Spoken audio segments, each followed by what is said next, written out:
Welcome to Family Business Diaries, the podcast where we unravel secrets of family businesses. I'm your host, Maria Santia Samoa, and guess what? Today we're back here on the beautiful campus of Ashesi University. Woohoo! Come on, guys! All right. So this just tells you the secret. We have another live audience, and we're actually taking part in the Ashesi Entrepreneurship Capstone. I'm here with three strong men who are here to share their stories. I'll allow them to introduce themselves. And we also have the class here. You get to see some of them and hear questions later on. But yes, we're here to understand family business, hear their stories, get inspired, and just answer questions of some of these students that are graduating. So let's get right into it. Okay, gentlemen, welcome. Thank you. Okay, so usually I would introduce everyone, give the names and all, but I want to give you the honors to please introduce yourselves. We'll start right here. I was going to mention the name, but no, please tell them who you are and tell us what you do. Tell us when you joined your family business and one exciting thing about you. About me? Yes. Okay. So, first off, it's very nostalgic to be back here and I'm grateful for the opportunity. So my name is Barima Osei-Bonsu. I run a family business that deals in the production of utensils, like aluminum utensils, like on the spin textures, called Rose Aluminium Company Limited. I joined in 2017. I finished Ashesi 2016. I did my master's and for a year, like in the UK. And in 2017, I came down to take over the business. I make it sound very simple, but that's not how it went. So in 2016, I finished Ashesi. I did my master's right after for a year. 2017, I came back. And in October 2017, I took over the business at age 23, yes.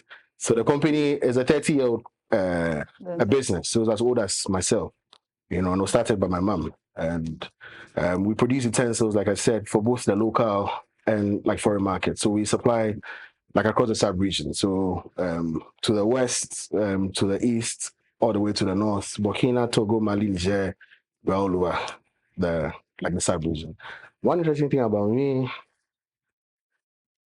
that's a tricky one. You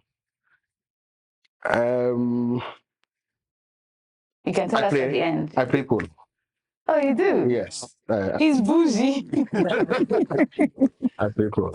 Nice. Yes. All right, that's a very interesting fact. All right, cool.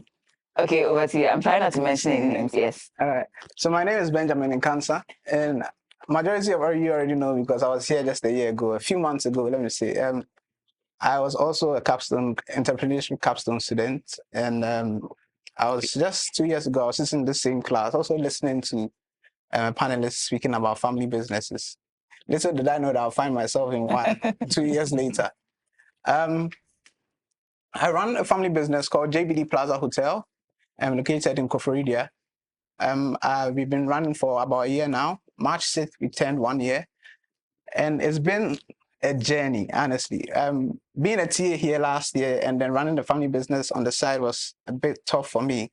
I was planning to go to my master's, but then unfortunately the tables turned around. So I found myself running the family business alongside my auntie and my cousin. And so far so good. I think it's been a good experience. And I thought being a fresh person in the family business, looking at students who are now graduating, some of you will be starting these things, running your own family businesses, being your own family entrepreneur. So I thought it would be good to share my experience over there. Even though it's been a short period, I think it will be an opportunity to share my experience with you as well. So it encourages you, as you hear my story, to also take it upon yourself and join your family businesses, as that's what is keeping all of you moving each and every day on this campus. Exactly. Yeah. So one interesting thing about me is I love entrepreneurship. I love to solve people's problems. And I try as much as possible to put myself out there and try to find solutions to people's problems in different ways that I can.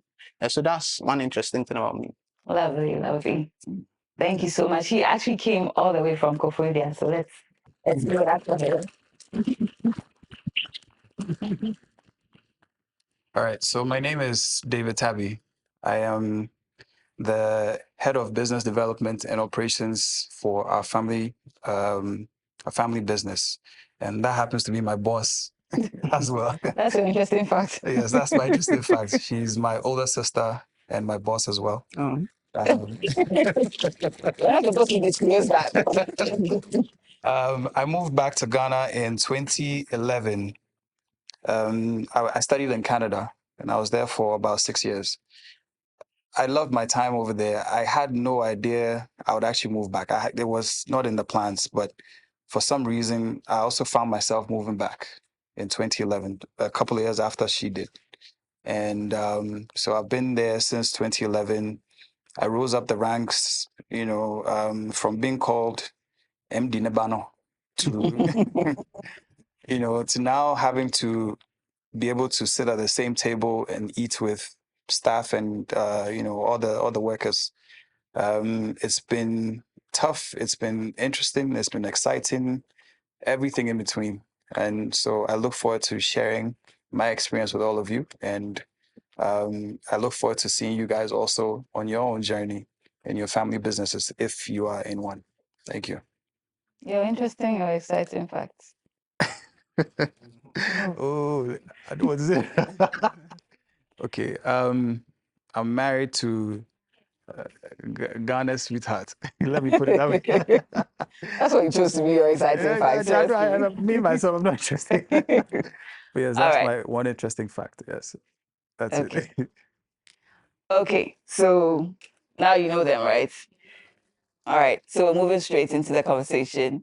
So, what I want us to do, we're going to do this in 4 parts. We'll start with the journey and understand a few things about their journey, and then we'll move on to challenges, and then we'll just move on. Okay, so we won't start with the journey, guys. I feel like you said it in your intro, but I'm going to take it. What made you decide to join the family business? What was that thing that got you to say yes? Because it's not the easiest decision to make, right? So what led to that decision? We'll just go this way. Yeah. Okay, so like before, I was so sure that I was going to work in like finance or accounting, like you. You know, I did an internship with EY when I was on campus. So in 2014, it sounds like a very long time ago. Yeah, You're so old. I did an internship in 2014. So I liked that part of life. You know, my dad is a banker. You know, my mom is a businesswoman. So I was very sure that I'll do something in finance and accounting. So 2014, I did that. I enjoyed it. Or I think I enjoyed it. Then I think 2015, my lecturer advised that, like, you know what, don't do an internship, like take a holiday, because once like you finish school, like work starts and life really becomes serious. So 2015 was my last year in school. 2016 I was leaving. So 2015 I traveled, but me liking money, I took a job in a factory in the UK. So I was supposed to be on holiday. That was not the plan. That wasn't the plan. But I did factory work. Like my friends don't know, but I did very interesting work. I'm telling you, it wasn't a dignified job, but to got the money for us to shop. Then the next, what do you call it? In the next sem whatever, you bring new clothes to come and flex. So I'm sure they do it. they had no idea. My friends had no idea what I had to do, you know. But so let me just give you context. Hey, we're recording. Let me just give you context. Yeah, so context of what I did. So it was like a factory where like we're producing like food for like Europe. So like kinky, banku. I'm telling you, so I can do kinky pa. Wow. So yeah, Interesting fact. Yeah, so it was local foods, you know, a factory that produced local foods, and it was very hard work, you know. So as I was doing the work over the 2 months, then I actually was like, I actually have a business that also does manufacturing, and I was so sure, like I said before, that I wanted to do services, so finance, banking, operations, something like that. But anytime the trucks came to take the things to deliver, it sort of like stirred some interest in me, you know. So 2016, no, yes, so that was 2015. Yeah. So the interest was planted, you know, like in my head. Then like fast forward to like after school, I went to do my master's. Then like in Easter of 2017, I came down. I did like an internship sort of, you know, with a business. And I sort of like how things were moving, because for us, my mom, I wasn't really intentional in making sure that like someone takes over. You know, it was like a secret prayer she prayed that, you know, at some point somebody will come and continue the business for her. But it wasn't, you know, an intentional something that she did. So 2017 Easter, I came and I had a stint there for like a month or two. Then I went back to go and finish the masters. So after it was all clear to me. I started thinking about my life plan and everything. Finance, accounting, auditing was for me. I said, okay, let me just come down and try. Like nobody asked me to, nobody forced me, to be honest. Then I came, then I came down in 2017 to start. So it wasn't the plan from the get-go, The company was started when I was born, so we're 30. I give up my age. Okay, but we are 30. we are 31 this year. So I took over when I was 23. Right after school. Yes. So my journey. Yes. So in the beginning it was challenging. Luckily for me, I didn't have to work with the founder because it would have been challenging. Because she's a very feisty person. So when I was entering in 2017, she was leaving in no. Either in October, she left in November or December. We just had yes, it was a nice time. very nice time, and she left. Because working together would have been a challenge because our personalities clash. So I thought I was out of the way, but there were things I had to tackle. For me, it wasn't just my siblings who I was having challenges with. There were other stakeholders over the 23-year period till I got there who also felt like they had a say and who took over the business. Our customers discredited me, our competitors discredited me, all the stakeholders, our suppliers, our customers, our bankers, they didn't even trust that. This person doesn't have any experience. 23-year-old boy, exactly. What are you come to do? Yeah. They brought you from the UK to come and start a business, But in as much as I didn't have experience, I had passion, I think that I just got epiphany, that this business has actually taken care of us, paid a lot of bills, bought property, taking us through school,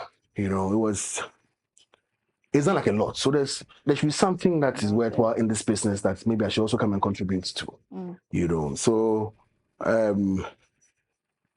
gave it a shot, My mom didn't know how to even guide me, basically. She said, you get into the business and figure out where you start from, checking. I'll pause here for the challenges. So basically, we'll yes, I'll pause here. I think if not, I can. But before we move on to Ben, yes. So you said you came in just when your mom was going out. Yes. Now, was it a strategic thing because she knew you couldn't work together and so she was going out, or just time to retire? What led to the?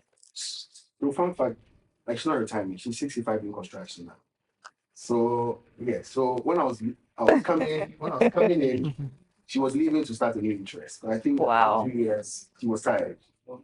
So I think She's a hard lady. I love it. So I stand on her shoulders, to what I am today. That's so great. We had a lot of challenges because attention was divided. We came and a lot of funds were leaking. We'll come to challenges. Yes. So yes. I'll get So we'll come to the challenges. Yeah, All right. I just want us to carry you along. Okay. So that's why I'm breaking it up, just so you can know. So we're talking journeys now. Then we'll go into the challenges. Okay. It wasn't intentional. She just left. Okay. So she just left. she left to go chase more money. That's good. It's good for the business. Yeah, so it's fine. All right. Okay. Journey over the last year. Yeah. Tell us. So for me, it's been a journey because starting, just to officially launch the hotel was a whole lot for me because I was doing Capstone and then I had to now do my NSS. So it was doing both of them at the same time. I used to drive to Koforidua every day for every Saturday, a 2-hour journey. And then we'll go back, come all the way, and then because of NSS being compulsory, being in school, I was a TA here as well. So as the NSS role or what? As an NSS role, I was a TA here. I thought you had that as an extra. No, not as an extra. Okay. Yeah. All right. So I was a TA here as well, and looking back, I was asking myself that what am I contributing to the family, right? Because majority of issues were coming from the hotel each and every day. There's a different problem. There's a different issue, and we just picked random people to manage the business for the meantime. Even though my auntie was the general manager, she was also working somewhere. So we were just working from here, there, giving them instructions and all of that. But then my plan was to go to my master's right after like being a TA. So I was planning school, where to go to, whether to go to the UK or to go to the US, because I wanted to further my education in information security. I was an MIS student. Wow, So like, that's what I fast. wanted to do.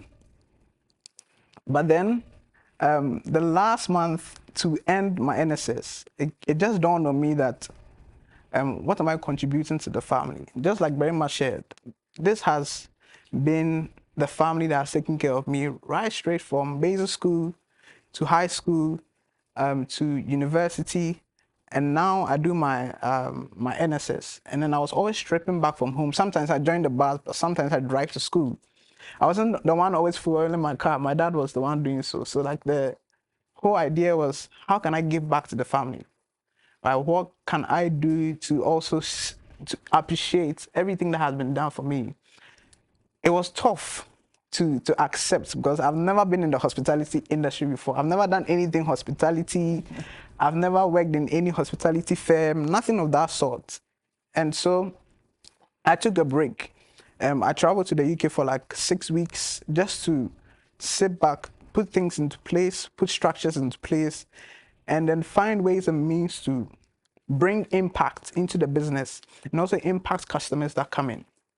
So I came back down, did a 6-week course on that was more, it was more like an experience course in hospitality. I worked with a hotel in Accra called La Villa Boutique Hotel for about 6 weeks. So I played every single role because I wanted to feel what it means to be in different roles of the business. I was at front desk for like 2 weeks or 3 weeks.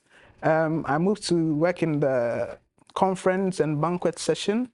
So we were washing dishes, like all of those things, just for me to have a feel. I moved to the finance department, even though it was a bit confidential. I didn't get to see their figures and all of that, but then just for me to have an idea of how things pass through the finance department, I was in the stores for about 3 days to see how people come request items from the stores, how things they manage their inventory. I was also in the restaurant, so I was serving guests here and there. People walk in, people know me and like, oh, you work here now? I'm like, no, I'm just doing the training. And like, oh, that's good. And one thing about me is, a lot of people say I'm humble. I'm not really so focused on, hey, if this person sees me here, what would they think about me? Am I this? Am I that? Like, you get so. I didn't really focus on that. What I focused on was learning from each and every one of them. I didn't see myself to be, oh, I'm going to be a manager somewhere, so I'll not really listen to anyone. I'll not really focus on anybody. I just made myself feel like I'm just a staff. So every day I come to work, what's new? What are we learning? What are we doing differently from what we did before? A customer walks in, how do the staff treat the customer? I look at all those things. You go to the restaurant, how's the place well arranged? All these things were some of the things I was focusing on. Even though, like throughout the 6-week period, I was just asking myself that, am I really about to start this? Like, is it something I'm going to start, or is it just a dream? So after the 6-week program, I had to move from Accra to Koforidua, which was quite difficult because everything started here in Accra. But I'm a child of God, so purpose is very important. Like walking in my God-given purpose. I thought I'll be doing my master's as at then, but this is where I'm finding myself. I will never know the doors that will open, right, through this opportunity. So I took upon myself. I went there. I had to quit my job here because I didn't let anyone know I was even leaving Ashesi. Hey, yeah, reporting yourself. So I just vanished. And then people ask, oh, why are you? I'm like, oh, so I think at the point, everybody thought I'd gone to do my master's in the UK because when I came down, I was not really posting, I was not really sharing anything. So people thought, I'm in the UK. So the people don't even ask where I am because they know I'm already in the UK. But nobody knew that I was working behind the scenes, right? So I had to move to Koforidua. We started. There's so many issues. There are a lot of structures were not in place. The staff, their strength was so poor. And I was like, wow, there's a lot of work to do. Like we are still working on it, even though we are just a year old, but there's a lot of work to do. But I want you to give me context. Okay, so JBD Plaza. So this is a new business that you ventured into as a family, right? Okay, cool. Just to give context, because I think we've been saying it. So then, who are you working with? Who are the family members you're working with? Okay, so for now, the family members I'm working with is my auntie. Is your auntie? Who plays the role of the general manager, and I play the role of the operations manager. So you And work then with my the auntie, cousin, who's older. who's older. Okay. Yeah, she's been in the industry for over 25 years now. Okay. Yeah, she's worked with a couple of hotels, so she's more she knows her stuff. experienced than I am, because I've not even been in the industry before. So she's taken up the role of being the general manager, and then I've taken up the role of being the operations manager. And then my cousin, who has taken up the role of being the inventory manager. Right? It's very important that as a family business, you put the family members in the key roles in the business, because places where money could easily get leaked, people could easily steal items. You need to put you need to put family in those key roles. We all know how it Got feels. the money. Yeah, so that's basically the context about. It's just the three of us that are running the businesses. We've employed other staff who are also in different roles, right? And then even though they are limited to certain things, it also gives us the opportunity to work and build the family business as well. So that's basically what's with the challenges. That's very much said. I'll come to that later, because it's a lot. The challenges will take 2 hours, I can guarantee you. All right, so David, I think you kind of walked us through your journey, but yeah, what made you decide to join the family business? Okay. In retrospect, I don't think I even decided. I think it just happened. I came down. I was struggling to get a job, and I still didn't have any inclination as to what life was going to be like, how everything was going to unfold. I came down one summer. I think it was 2011. She was already here, so when I came down, she encouraged me to just come by the office, just come and work with my dad. And he was traveling a lot within Ghana. That's basically our business. We work within the mines, so there's a lot of traveling involved in it. Now, I did a few of those for a couple of months, and I enjoyed the time I had with my father. He opened up a lot about the struggles. He was encouraging me every time we were out there on our own. There was a lot of encouragement. There was a lot of questions that he would ask about what exactly I wanted to do. He would also share his experiences and how to talk to people, how to, work with staff, how to communicate with them, things like that. So it started piquing my interest as to what exactly he's been doing all these years. The company is 35 this year. Now, like they have all said, if this is a business that has taken care of everybody in the family, where you've gone to school outside and all of that, you have to actually start finding out, how have you been doing this all these years? So as my interest got piqued, I realized that, okay, look, let me just come back. So I left. And Mary kept encouraging me that, look, you need to just pack up your stuff and just come. I said, well, I've already decided I'm coming back. So then I moved back in September 2011, and the rest is history, as they say. Prior to that, I was also doing menial jobs. I worked in factories. I worked in a TNG factory. I worked in a company that made warehouse doors. I worked in waste management. I worked in customer service. So I did a whole lot of things while in school, and I still didn't see any future in terms of what exactly I wanted to do. So it's like I was just coasting and just taking up these jobs. And I would say by the intervention of the Holy Spirit, I figured out later on what I wanted to do.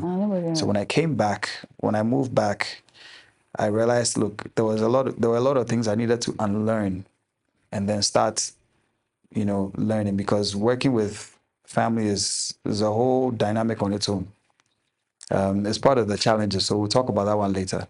But as part of the journey, I worked from the shipping department. I was a secretary or his PA. I worked under her before, or I still do actually. She's still my boss, so I still work under her. I've worked with the operational hands. I've driven with what we call the operators. I've worked in the mines itself with them. So I had to go through each and every sector. It built a different understanding of the business dynamic, what role I could fill or what role I could, help enhance. I learned different things, the attitude of human beings, especially. Please will get there. I learned how to be humble, most importantly, because you realize that moments when you're broke, you're a different human being. When you have something, you're a different human being. But then how to work hard to earn your keep. In a sense, that has been my journey. It's quite short, but I've summarized everything for you. All right. So we've had purpose, giving back, being intentional. You said all the things. Before we move, I want you to confess. We want to know your fears. One fear before moving to the family business. What was that deep thing that was you were thinking, what's the biggest fear or reservation that almost changed the decision? And keep it real. The fear. So if you actually be able to, because you see, my mom didn't even finish high school. Like her dad died. It's a long story, but yes. But she didn't finish high school. Not even talk about going to the university. So if with not getting what I had, she's able to build a legacy, there was a lot of pressure on me to deliver. Do you get what I'm saying? Nobody necessarily, nobody necessarily put it on me, but you could feel that, that mental load. You go into rooms. And prior to me taking over, you go into different people, like different stakeholders. There's a lot of expectation of you, and how to. And it's like, oh, then if you are going to do your master's there, then you should do like more than your mother, So there's that exactly. And I'm like, I have no experience in management. I have no experience in business. It was just passion I thought I had. So it was a very huge, fear, like the ability to actually deliver and not commencing the company, Yes. It's a very, very interesting place to be. There's a lot of pressure that comes with it, right? But well done. All right. So Yes. So for me, the question I ask myself is, will my passion match the management experience I need?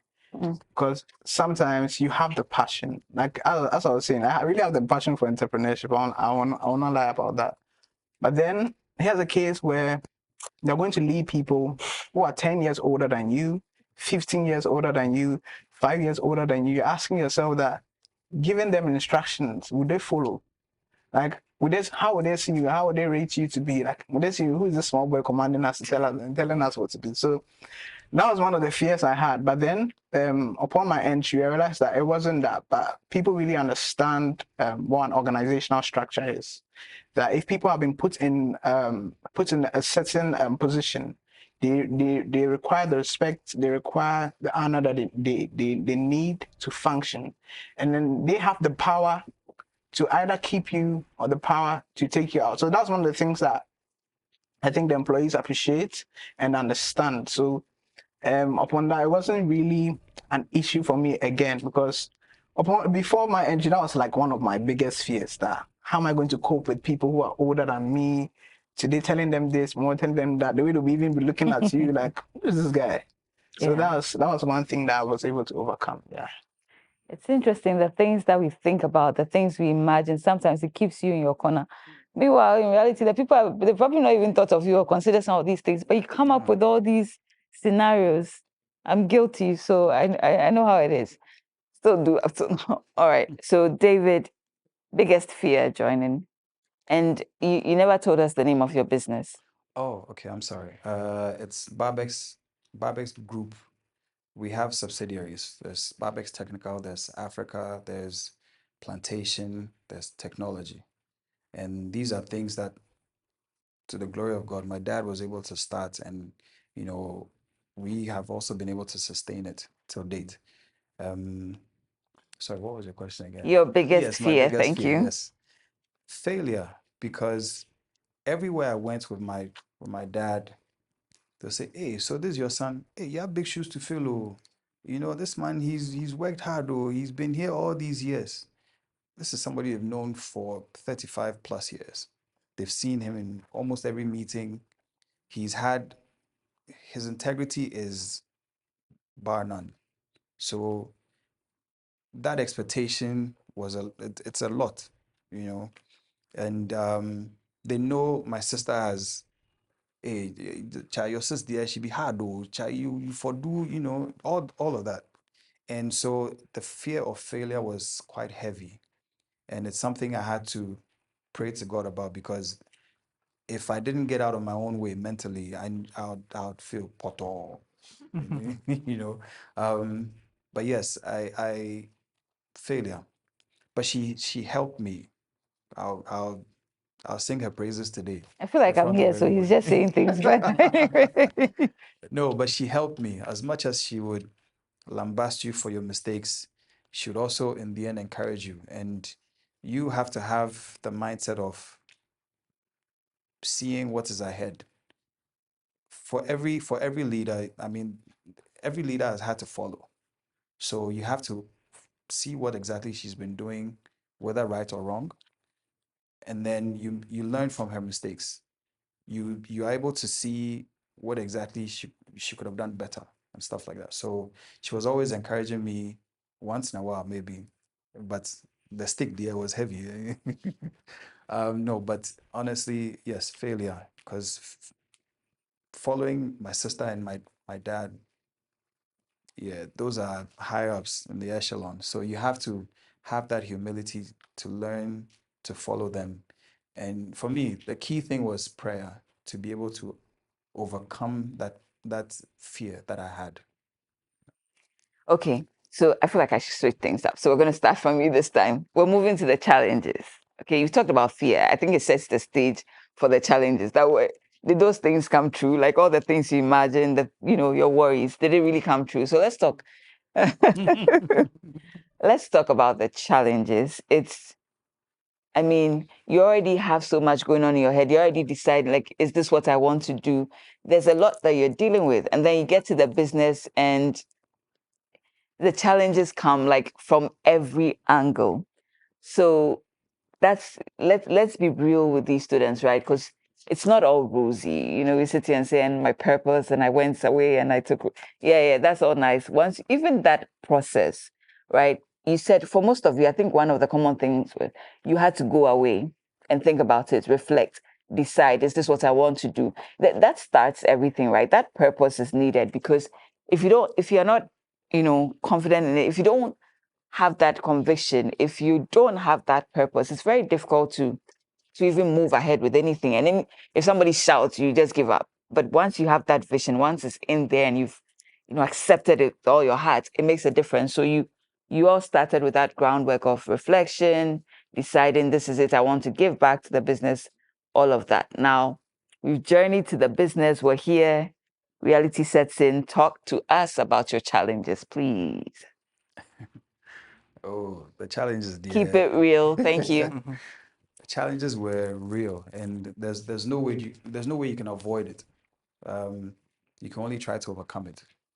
From internal challenges to external challenges to things that are beyond your control. I mean, they every day there's a different challenge, but it's how you overcome it. That's what would be your story in the end.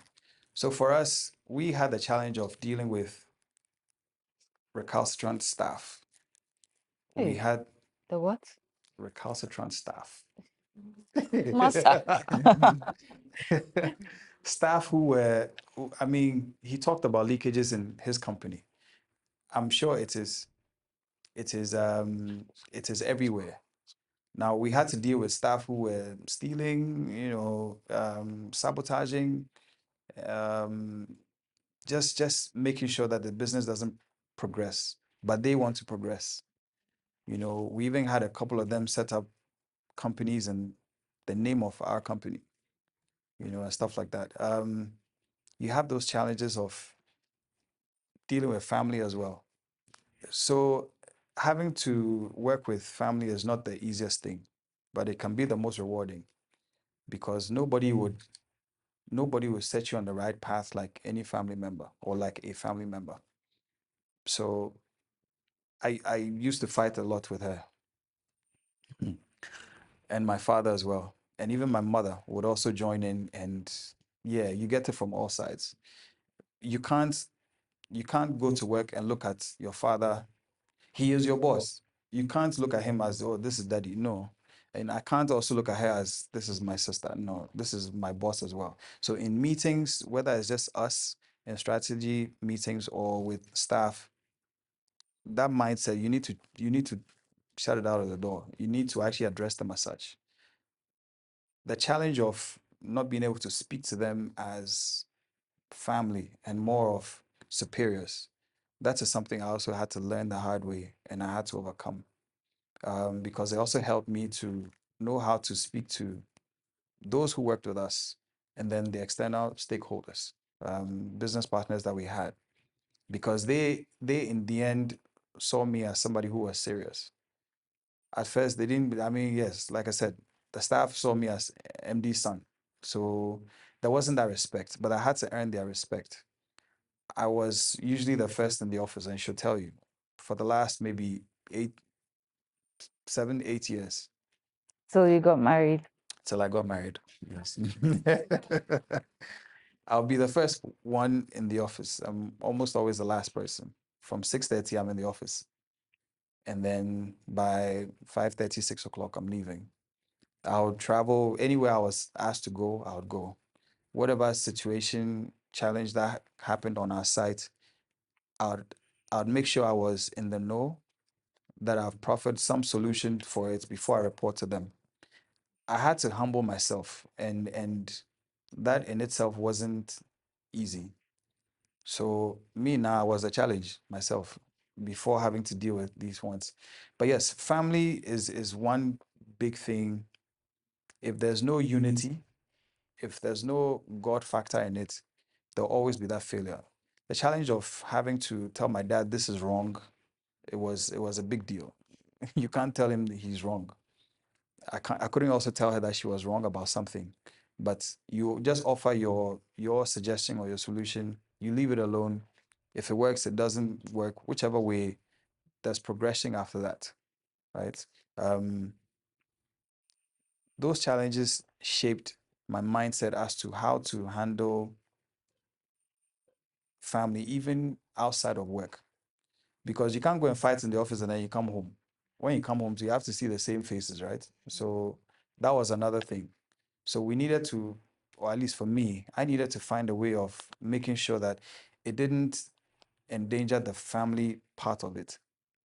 At the same time, I needed to make sure that whatever internal wranglings we were having as family didn't affect the work itself. Because if you take your attitude to work, it shows in your deliverables, etc. So I needed to make sure that, look, everything was compartmentalized. You leave this one here, you leave this one, leave your emotions at the door and say it as you need to say it, but respectfully and in a more constructive manner.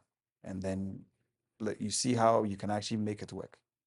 So those are some of I didn't really give you nitty gritties, but you take this one for now. Okay. Over to you, Ben. Yeah, so for me, I think at first I'll just try and divide it into different parts. I'll look at it first and foremost from the family handling the business, and then from the staff handling the business. Right. So for the family handling the business, I think David has shared most of it. But then sometimes some of the challenges that we face as family handling the business is emotional ties and business logic. We are here for business. Yeah. Like we are here to satisfy customers. Right. But then you have an auntie, you have a cousin. When you get home, you open your doors, you're back to chat again. Yeah. You're back to talk to each other, all of that. So you're thinking about, okay, work is work and home is home. Family is family, and then business is business. So it puts you in a place where you don't know when to voice out certain things, and you don't know when to keep certain things to yourself. And I always say that my cousin and I sometimes there are some back to back because we are sort of like the same age. He's just a year older than me. But then in terms of position, I'm higher than him. So you're looking at, okay, he's older. We are family. We are cousins. Sometimes he sort of wants to argue with me, but then I make him understand that, like, we are all brothers, but then we are here to work, and there's a vision that we have laid out. So if you are trying to attain the vision, then there are certain things that we all have to do to make sure that everybody's work is as easy as it has to be. When he's angry and all of that, and he sees that, oh, maybe he's annoyed or something, because I've told him that this and this is how things are supposed to be done.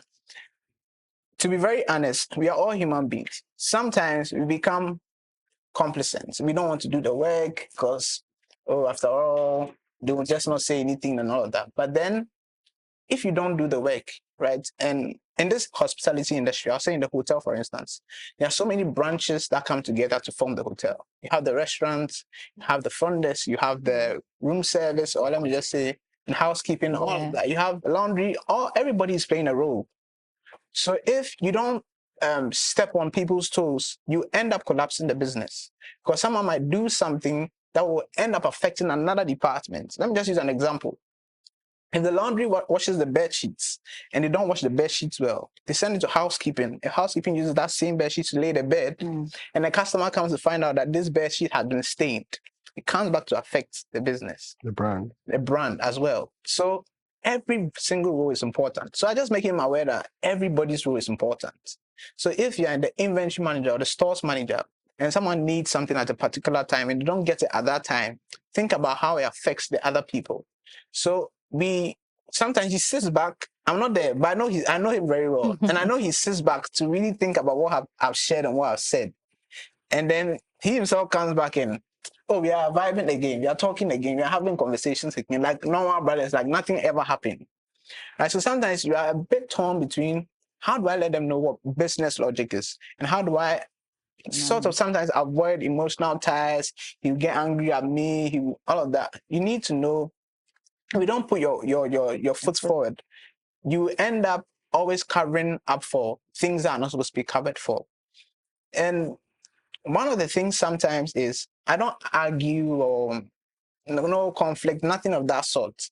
But then when once in a while we have maybe some arguments and all of that, we just try and find a way to sit back and discuss, oh, how can we do this moving forward? We never had any issue, any serious arguments or conflicts, nothing of that sort. But then the challenge there is, how do we balance emotional and business logic at the same time? That's what sometimes the challenge is. Sometimes too is blurring boundaries, right? Sometimes, or blinding boundaries, let me say. We don't know the point at which we can go. Okay, maybe this person is in charge of maybe front desk manager. Maybe it's also a family person.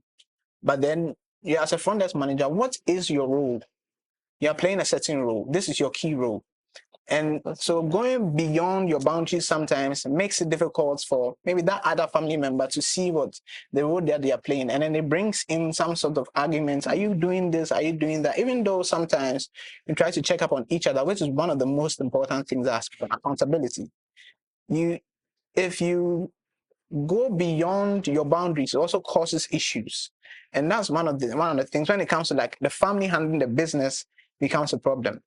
Now, looking at staff handling the business, here's the case where you're working with people that we really need to nurture them, and you really need to train them to understand what the vision of the organization truly is.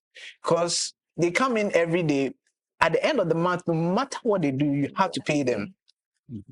They don't care where the money is coming from. They don't care the business that came in during the month. They don't mind. All they care about is Paycheck. at the end of the month, you need to pay them paycheck. So you are having challenges with these staff who are not putting in their best, because it's like they don't really understand the vision. They don't really understand where we are going as an organization, where we are going as a company, the kind of service we want to provide, the kind of relationship we want to have with our customers, the kind of credibility that we are looking at having. They don't have an idea about all these things. So how do you groom them to the point where they understand? Sometimes you can train them, for like 2 weeks continuous. The following 2 weeks, it becomes disaster, back to square one. But the thing is, at the end of the month, the same thing. You meet a guest, and a guest will say this and this and this happened, and you know very well that you told the staff not to do this and not to do that to the guest, not to do this, but you meet a guest telling you the same thing. Sometimes there are challenges where things happen in your absence, but the staff will never tell you. Yeah. And you end up finding out later.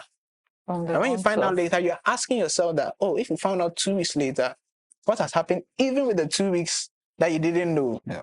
And it becomes like very strange because they are wondering, are these people understand? Do they really understand what's happening here? They don't really understand what we are doing. You have staff. Some people will come to work late for various reasons. You have staff. People will come and say, oh, they're not feeling well today, or maybe they have to do this. Unnecessary excuses. But asking yourself how to really balance all these things to make sure that it doesn't go against you and doesn't go against the company. Because at the end of the day, you need to give a report. At the end of the month, you need to give a report of how the company is faring. What's really going on? What are some of the challenges you're facing? All of that. There are people in the company that want to bring the company down. Yeah, there are people like that, right? So you need to find strong people in various positions. If there are managers that you're going to find solid managers, firm and fair managers to be, you have to. Because I can't be everywhere. It's a huge structure. I can't be at the laundry, I can't be at the restaurant, I can't be everywhere to know what everyone is doing.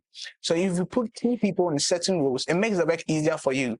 Those key people that you put in certain roles, groom them to become fair. Let them become tough. And they themselves, with time, if they're not able to work with some of the staff, don't let them go. That's how it works. But then if you sit back and today someone is giving this excuse, today this person is coming to work late, it's frustrating. And you know very well that this person isn't sick. They just don't want to show up at work.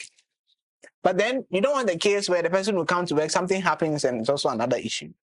So there are certain things you can't control, but it becomes challenging for us.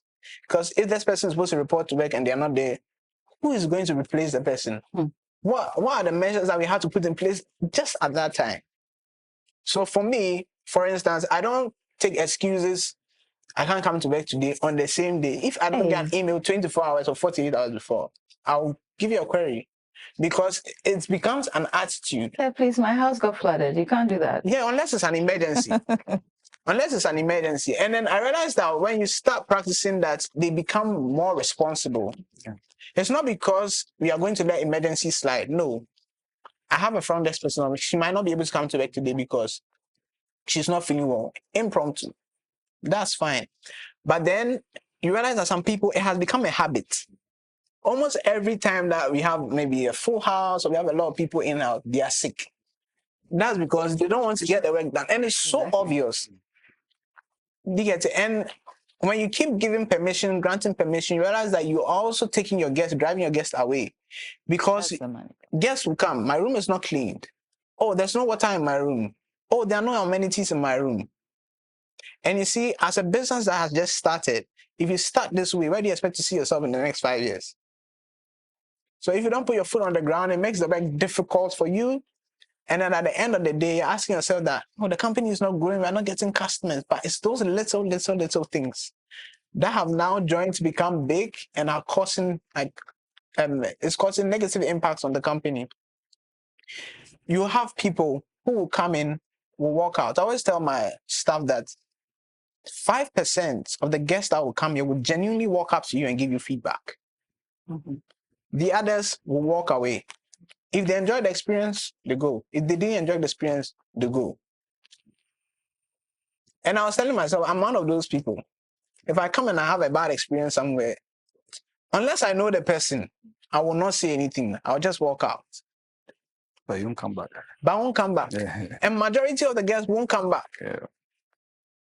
So it becomes a challenge at that point in time that what can we do for our staff to have full strength, to understand the vision of the company, to understand where we are going in the next few years, what we want to attain, what we want to achieve, and how are they helping us achieve that vision?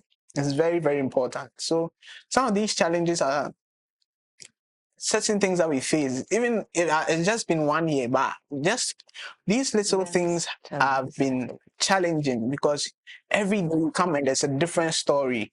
Every day you come and there's a different issue. How do you solve it? How do you try to find a solution to it as well? So that's something small I can share on. Hey, these challenges are not small. But can you tell the passion as he's talking? And then you can see that Ashesi training as well because 24 hours and like, hey, my God. All right, so you want to say something? Just one thing. So we run a just-in-time delivery system. So there have been a few times where we've gotten a call from a customer mind. We need this right now. Okay, so we always have a skeletal crew from the main crew as our emergency response team. Now, this guy knew that he was supposed to be available because he was put on that skeletal crew. When the call came in, it was time to call him. His phone was off. We went to his house. He had padlocked his door. So, you see, it's one of the challenges because you train the person to be able to respond to such things. You've given him notice that you are supposed to be doing this week because others are out. And then yet somebody decides to padlock his house and then turn off his phone. So, but at the end, he's still expecting a bonus because he feels he's worked. But you've probably, taken away revenue that's supposed to come in far more than what I'm paying you. But at least whatever I get, the thing is we are all sharing, right? Mm-hmm. So these are some of the things when I say recalcitrant stuff, because somebody doesn't want to think that far. But I'm sure if he had set up his own business, he would do this one. He would lay himself on the ground to make sure that his business thrives, right? So those are some of the challenges when it comes to people who don't necessarily buy into the vision that you have. As much as you can explain, they don't buy into it. So you have to let them go. And when you let them go to them, they'll say, you don't want to give me a job. I mean, it's a headache in itself. Anyways, so what's this thing that we're seeing before it comes to Barima? I mean, I think you can tell when I started, I explained to you guys that family business is a regular business. You're trying to survive. You're trying to build a sustainable business. You're trying to have a profitable business. So that's the first thing. The challenges of any business, they go through it, right? The extra layer is you have to deal with family, and just listening to the two of them speak, you've heard them be real about challenges working with family, and they've also listed challenges just running the business. Now, remember, the vision or the goal is whatever you're starting, you're trying to build businesses that transcend generations. That's the ultimate goal. You can only do that by having systems, structures, doing all these things. So just pay attention as you hear their story. Just be picking on the things and understand that it's for regular businesses as well. For you doing your Capstone, you guys doing your projects, whatever businesses you're trying to start. These are the challenges you may be facing. These are the things you need to work on when it comes to your mindset. Okay. Now I'm sure we're about to get some very interesting challenges here. So let's listen to Barima and move on to the next thing. Okay. So like the name Benjamin said, mine is twofold as well. So there's a family side and there's a business side. So the family, for instance, just to give you like context of our family structure, my mom has 4 kids, right? And I'm the last born. I have 3 older sisters. I feel like over the 23-year period till I came to take over, it fell on them at different points in time for them to also take over. But I think that the interest wasn't there, and they pursued like other passions, I had my own passions as well, but it was still something that I decided like to take up. So before I came into the business and also my mom as the head of the company, like things were done a certain way, We could work to finance, take money, because like you said, MD bar. So when you get there, I mean, they give you what you want. You could use the services of the company, like anyhow. You could use your like drivers for your own personal work. We have like technicians, you can use them for your personal work. I mean, that's what we grew up knowing, But now there's a new sheriff in town. And we come in, I'm like, look, we have to like put things in place for the company to go in a certain direction, because we are the reasons why that the theft is going on. Like, you understand? Because things are taking like a hazard, So if you want to be sealing these holes, like we need to actually follow a certain structure. So like communication must come through me if you need anything. Don't just come for products. Don't just call on a driver. Don't just call on a technician. Don't just take cash. But for years it wasn't the case, So after like family meeting, we always like family meeting, and I'll threaten to leave because first off, like I said, they feel like it's also their business as well. Even though But it is. all of you, yes, it was, but the opportunity came and you didn't take it. So But even with their mom. Yes, but no, but you see, like even though like I'm the youngest and I'm the one who's sitting in the seat, if I give you instructions, you have to take it. And it doesn't matter, yes. And it doesn't matter if I'm older or younger than you. Do you get what I'm saying? I want to be at your next family meeting. So it was a challenge because it's like, oh, but I mean, it's like this about oh, like it's Like, who are you? there are times where I've sacked drivers who heeded to them. I've sacked people who, I mean, you have to come for communication from me. When I took over, it was centralized. Like the business was centralized to my mom. And it was a system that's around for a very long time. So I know like all the aspects of the business. So from production, like everywhere. I've driven the trucks even for delivery before. So from one city, like spending of one city to 100,000 cities has to go through me. So if I come and there's money you can't explain, tell me my sister came for it, I'll fire you. They will ask your sister. No, but you have to let her know that look, MD hasn't given the go ahead for me to do, because you see, the pressure is on me. I've come in as I go to Ashesi and hey, Chabana ko Ashesi ni. So everybody expects, that there's, like I said, exactly. And if this thing goes down, I'm the one sitting there. It's not on all of, yes, it's not on all of you who are benefiting on the side and everything. So just as little as just letting me know that I want this, no, they don't want it. They take what they want to take, they do what they want to do. And it was a challenge for, like I said, like a number of years, Like I said, I threatened to leave so many times because... Was it just a threat or you never actually carried it out? What was the threat? I was... you see, but like you have to set like those things in place, And as those things were coming in place, we're able to expand. Like you see, the thing about mature companies, like you feel like you've seen it all, like there's no room for improvement anymore. But if you put in the right structures, there's like so much opportunity. I came and started like a depot system. So we have depots all over the country, to aid in like distribution, I increase the countries that we go to now, found more customers in those countries as well. But you see, if I'm not chasing my sisters for these things, then I have the mind to be thinking about these things. But if I'm staying at the point where someone is coming from me and telling me, you are dealing with, very, very petty things. So it created like a lot of tension. Myself and my older sister, like we didn't speak for like some time. Working in the same office, she ran like a different business, but in the same office. So there was friction between the two of us. And I didn't care because I kind of felt like a lot has been done for me through this company and I need to give back. Like with or without the support, I'm going to do it anyway. Vision. So on that side, like I said, the companies that were like as myself, when I took over, there are people who have been working there all their lives. So 20 years, 23 years, who didn't want to take instructions. So yes. So it was also like a fear, at the point, because you come and these are like people who are, like veterans in the company. And they keep reminding you of, like they point to the new ones, what I knew him was like. Yes. So you keep giving them like one or two warnings. And like going for staff meetings is even scary because you can see the contempt with which they look at you. Like, where does I come from? So that was also like a huge challenge. But I've learned over the years, like from that time, that look, in Ghana, like you hire slowly, you train well, and you fire quickly. That's a good one. So it got to a point we started firing them. I started sacking them. All the people that came to me 20 years, 15 years, all the old people, I sacked all of them. And it was a challenge for my mom. When I had to do that, she would stay at home because she would cry if she can't. But you see, but it had to be done because they made my work very difficult.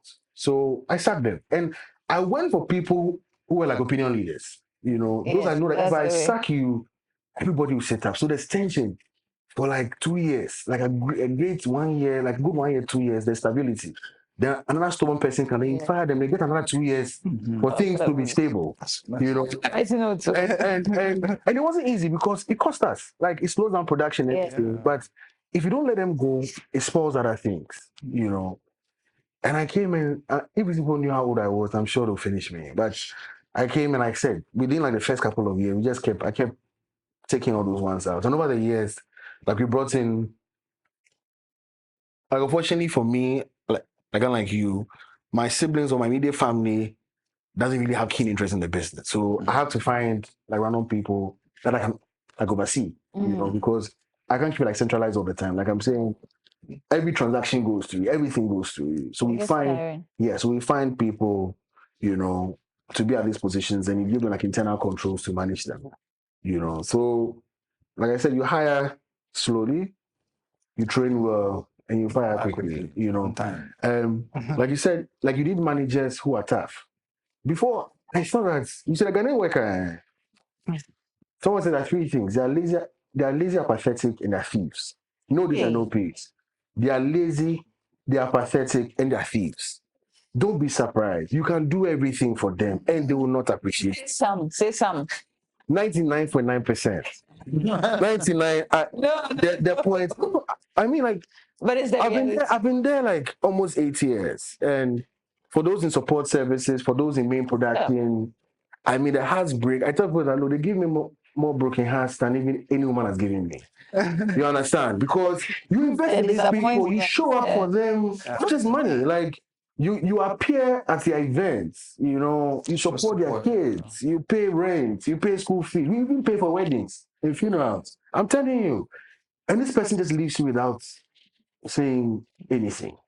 You know, it's very heartbreaking and it's very disappointing. So I realize like from the Lebanese that they don't build relationship with Ghanaian workers. And because of that, they are stable. My worker told me that. So after that, so why do you work like more than like for Lebanese, like as opposed to like a Ghanaian? I said, look, if a Lebanese tells you that next time you do, he will sack you, I replace. But some Ghana for them, I say, me sack you, but sack you.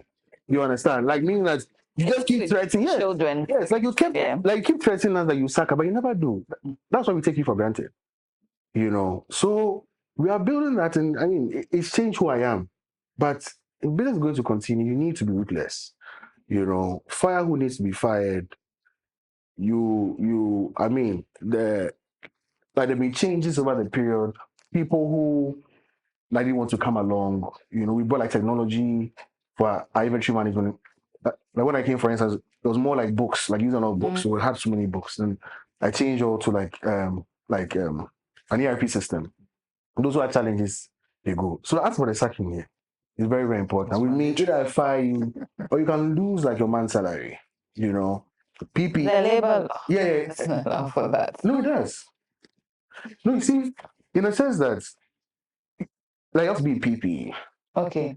If you don't do it, no, and it's in the contract. If you don't do it, these are the consequences because you will not put me at risk.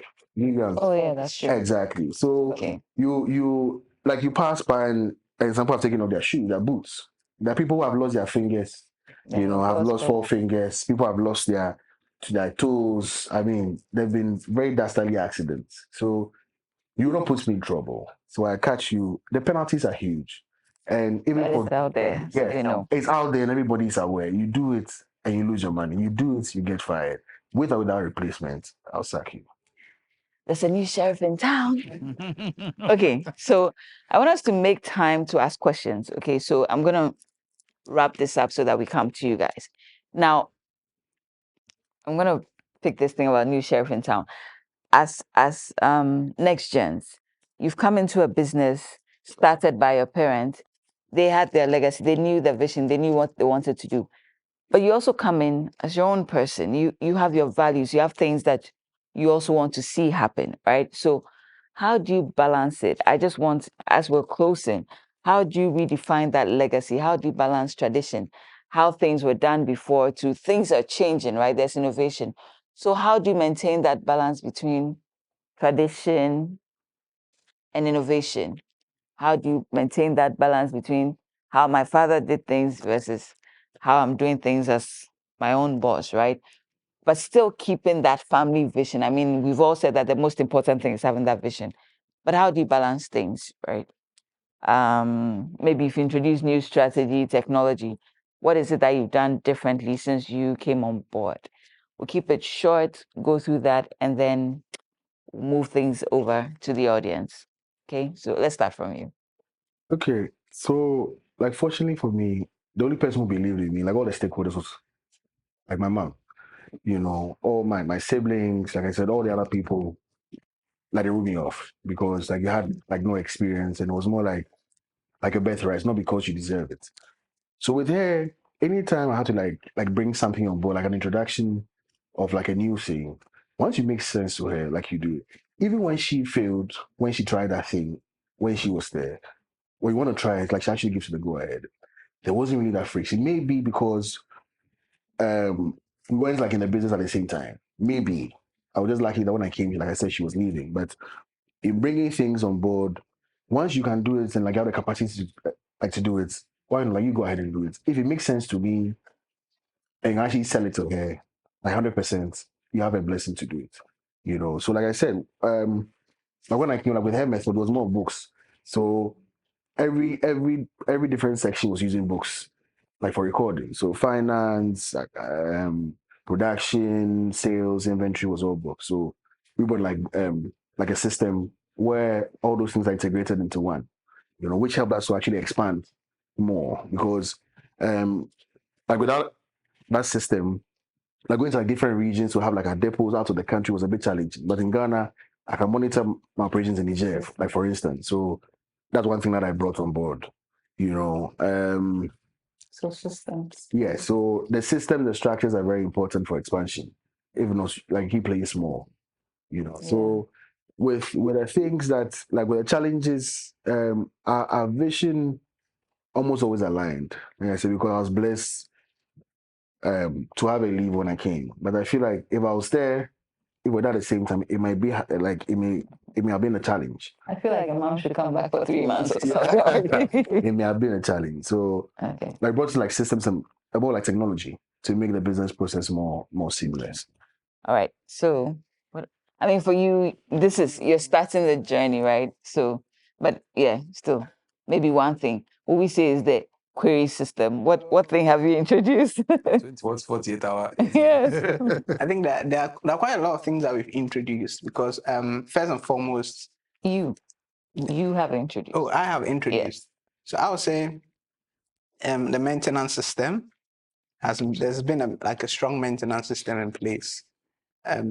Also with bringing in like new managers to make work much more easier. Just like you were saying, structures are very important because initially it was just bringing in people, putting them at like maybe lower positions because we don't want anyone to be in management and a whole lot of issue. Because I quite remember we employed one operations manager and it was terrible just within 2 months. If it was terrible, we had to let him go. We sacked him. And so we have to, since my auntie and I just came in, we are now bringing managers, putting structures in place, correcting things that were not well done. Because we were also having issues with like maintenance in particular, especially building construction. Some things were not well done, so we had to change, replace, even within a year. So it's been a few things that we brought on board, and then also I think the traditional way was that when the employers were being employed, there was not really, oh, okay, come to work, we'll give you this amount of money, we'll give you this. And I think initially they were even, there were no contracts that they had to like really relate to that. If for any reason, I can go back to the contract and say this and this and that. But for now, what we've introduced is contracts. Before you begin, I give you a contract. And then you're put on 3 months probation as usual. After the 3 months probation, you go to an assessment test. If you pass the test, we ask whether you should be on probation for 1 more month or not. If you have to be, we'll also observe you because with that, you're able to regulate and see how best you can keep some stuff, can let some stuff go. And then it lets the other people also take you seriously. Because there are some people that will come in, they want to leave, sure. But then if for some reason you need to let someone go, because what I realize is majority of, let me just say, forgive me to say, but majority of the illiterates, right, there are certain things that they don't read in their contracts. So they begin to go against what their contract is saying. So if there's, for any reason, there's anything they do, you can easily refer to the contract. That's one of the things that we also put in place, having a contract system and maintenance system. As I was saying, like the query system, as you mentioned there. Bringing in like a new management personnel. So we have, like now we have an F&B manager, we have a like housekeeping manager. We used to have supervisors because we didn't want to give anybody. And you see, when people have positions, they feel so big to now have the power doing a lot of things. So yeah, so we had to take our time with that. As you said, absolutely, you need to take your time, look for the right people, because getting the right people really helps the company to move forward. So that was one of the few things that we started. Okay, Mr. Tabi. For us, For you. okay, for me, when I say us, as in the business, okay, but for me, it was if I had my way to fire a lot of people, I would. I mean, she knows it. I'm a very trigger happy person. I would fire you, but I realized that there were things regardless of how long you've been in the company, I've been there for 13 or 14 years. But regardless of how long you've been there for, there are still things that you need to follow. There are still people who are in charge.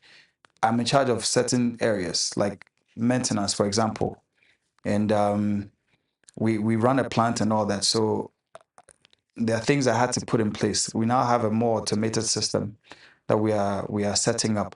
I suggested that, and I say suggestion because I'm not the only one who makes a decision, but I give my suggestion, and then we obviously discuss it, and then we implement it.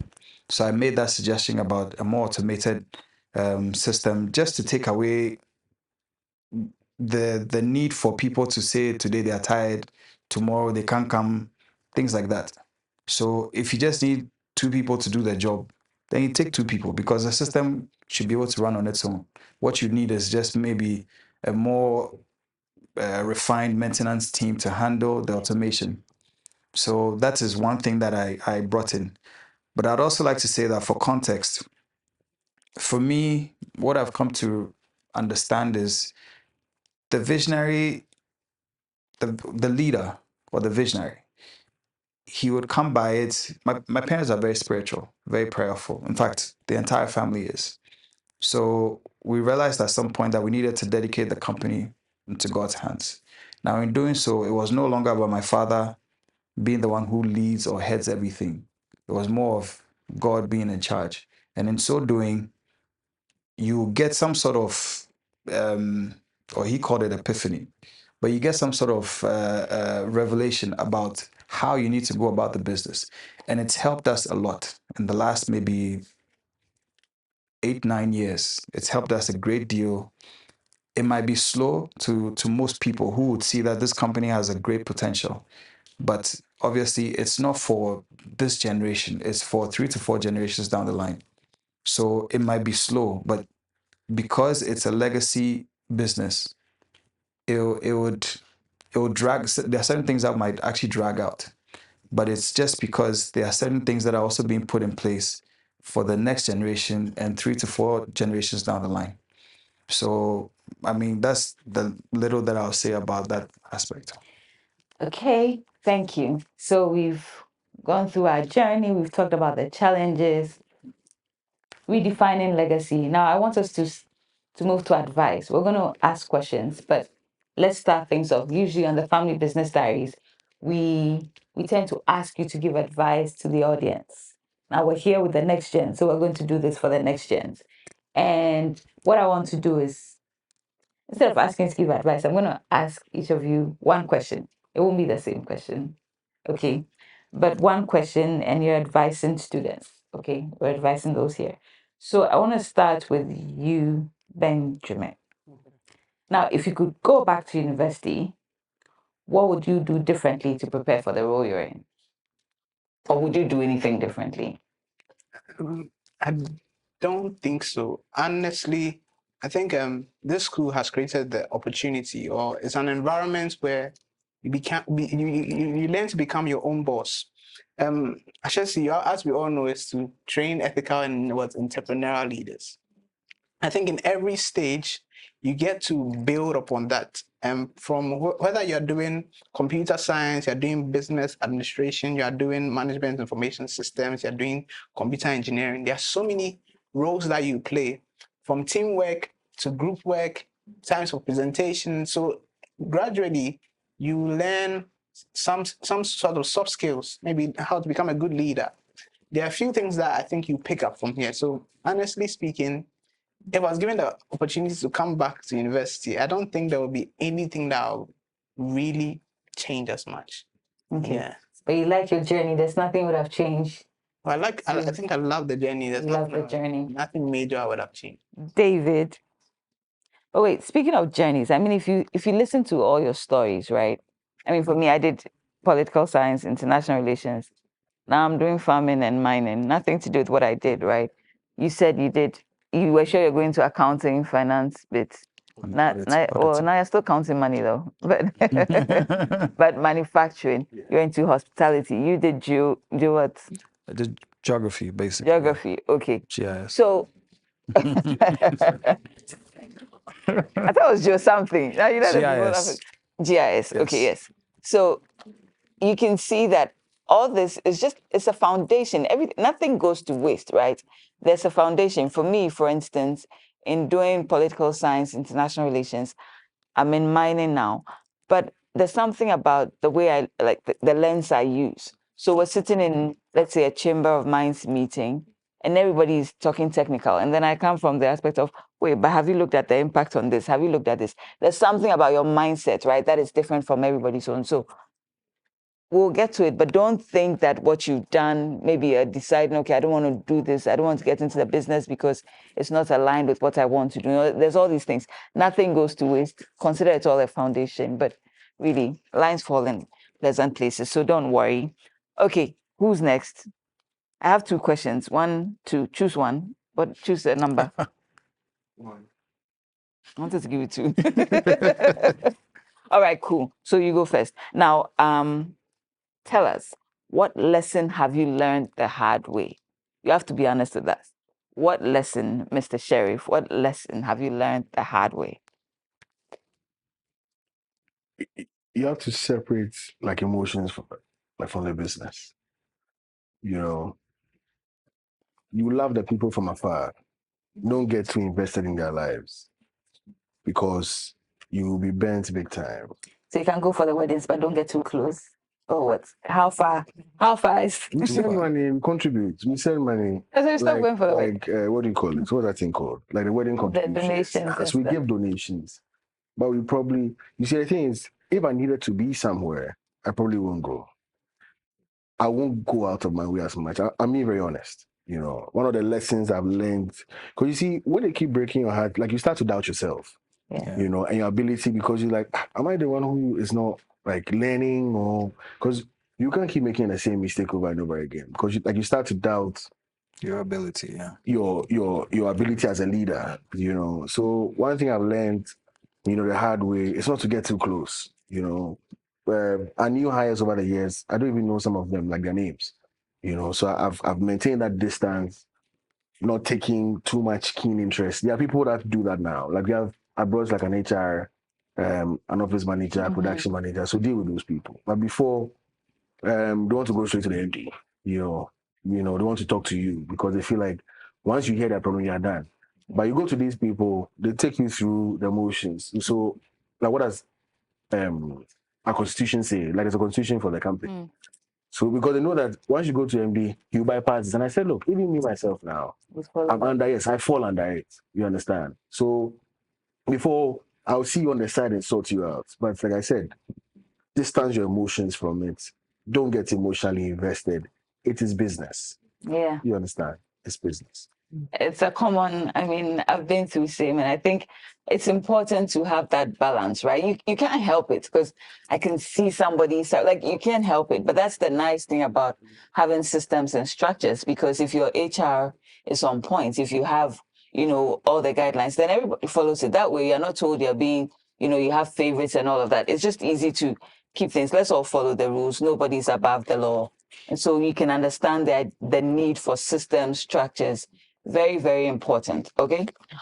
All right, David, you got the second one. So what would you say to someone who's unsure about joining their family business?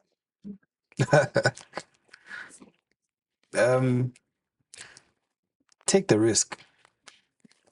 The reason why I would say take the risk is because, okay, well, it depends on if you have other desires or other passions.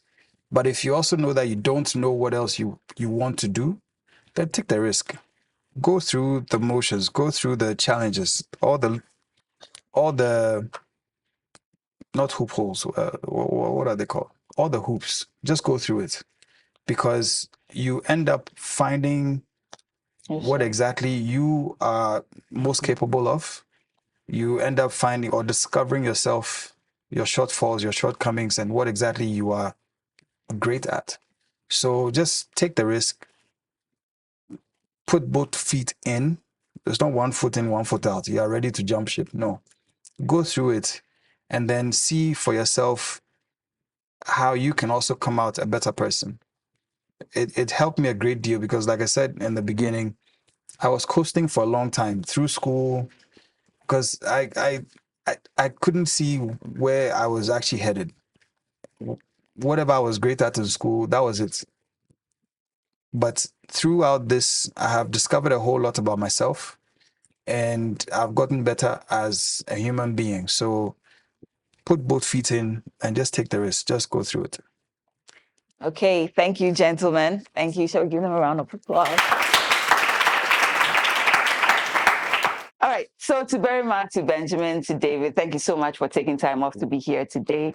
Thank you for being engaging. Thank you so much for sharing. I think you've been open, very transparent, and that's very good. So thank you very much.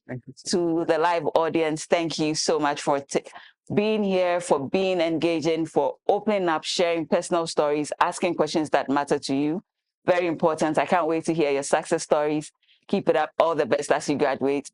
To Ashesi, I want to say thank you for inviting us again. Thank you so much for giving us this platform. Thank you for this, and we hope to be back soon. This is, personal request.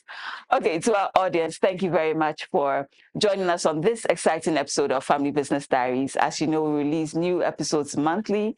Catch us on all podcast streaming platforms and on our YouTube channel at Family Business Diaries. Also do well to follow us on social media at Family Business Diaries, and hope to see you on the next episode. Bye.